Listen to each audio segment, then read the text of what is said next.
Salam sejahtera bagi kita semua, salam Pancasila. Perkenalkan, nama saya Leon Edison Uki, mahasiswa Universitas Nusa Cendana Kupang, Fakultas Keguruan dan Ilmu Pendidikan, Prodi Pendidikan Pancasila dan Kewarganegaraan. Pada kesempatan kali ini, saya akan membawakan materi mengenai sejarah Konstitusi Indonesia.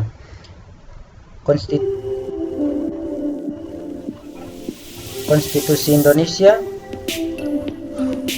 terdapat beberapa kali perubahan, yaitu yang pertama Undang-Undang Dasar 1945, yang kedua Konstitusi Republik Indonesia Serikat, yang ketiga Undang-Undang Dasar Republik Indonesia Serikat 1950, yang keempat Undang-Undang Dasar 1945 periode 5 Juli 1959 sampai dengan 19 Oktober 1999. Yang kelima, Undang-Undang Dasar 1945 hasil amandemen.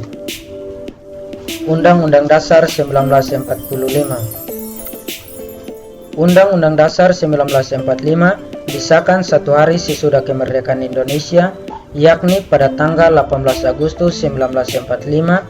Namun pada saat itu terjadi penolakan oleh golongan Indonesia Timur terkait dengan sila pertama Pancasila.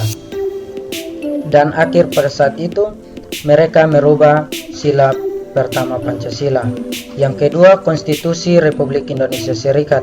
Konstitusi ini lahir akibat dari keinginan Belanda yang ingin berkuasa kembali di Indonesia, sehingga para pejuang Republik Indonesia melakukan perundingan Linggarjati yang berisi Belanda menghapus secara de facto wilayah Republik Indonesia, yakni Jawa, Sumatera, dan Madura. Kemudian Belanda harus meninggalkan wilayah Republik Indonesia paling lama tanggal 1 Januari 1949, dan selanjutnya Belanda dan Indonesia sepakat membentuk RIS. Dalam RIS, Indonesia harus tergabung dalam Persemakmuran Indonesia Belanda.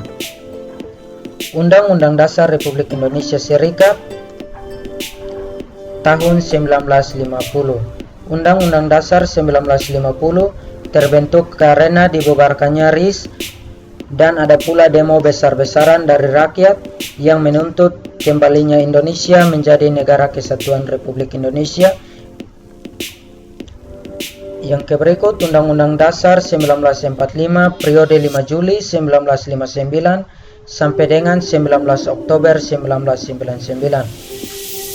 Sejak dibentuk sebagai hasil dari pemilihan umum 1955, konstituante mulai melakukan sidang pada tanggal 10 November 1956 untuk merumuskan UUD yang baru sebagai Undang-Undang Dasar sementara 1950. Namun hingga 1958 konstituante tidak berhasil menjalankan tugasnya hingga Presiden Soekarno mengeluarkan Dekret Presiden 1959. Yang berikut, Undang-Undang Dasar 1945 hasil amandemen.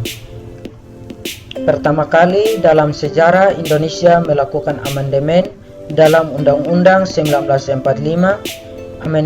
Amandemen dilakukan secara adendum.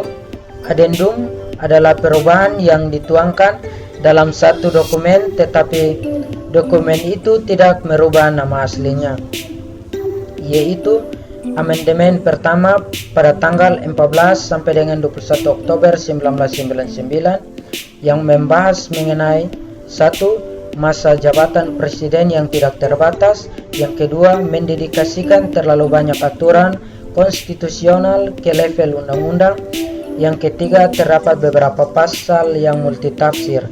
Yang berikut adalah amandemen kedua 7 sampai dengan 18 Agustus tahun 2000 yang membahas tentang yang pertama, sistem pemerintahan daerah yang masih bertumpu pada pusat sehingga daerah tidak punya kekuasaan untuk melaksanakan demokrasi.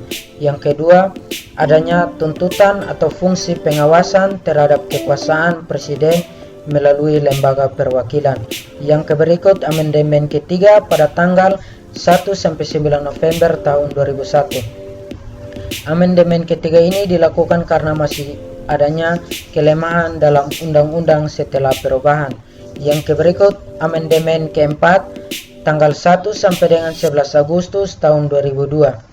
Dari beberapa kali amandemen, maka perlunya amandemen keempat yang membahas tentang yang pertama, perlunya sistem ketatanegaraan lebih demokratis dan berdasarkan hukum yang lebih teratur.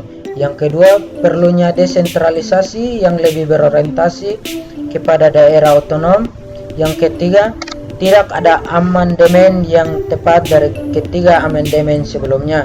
Yang keempat, perlu adanya penguatan peran parlemen dalam hal mewujudkan fungsinya sebagai perwakilan rakyat. Baik, terima kasih. Sekian presentasi saya. Mohon maaf jika ada kesalahan.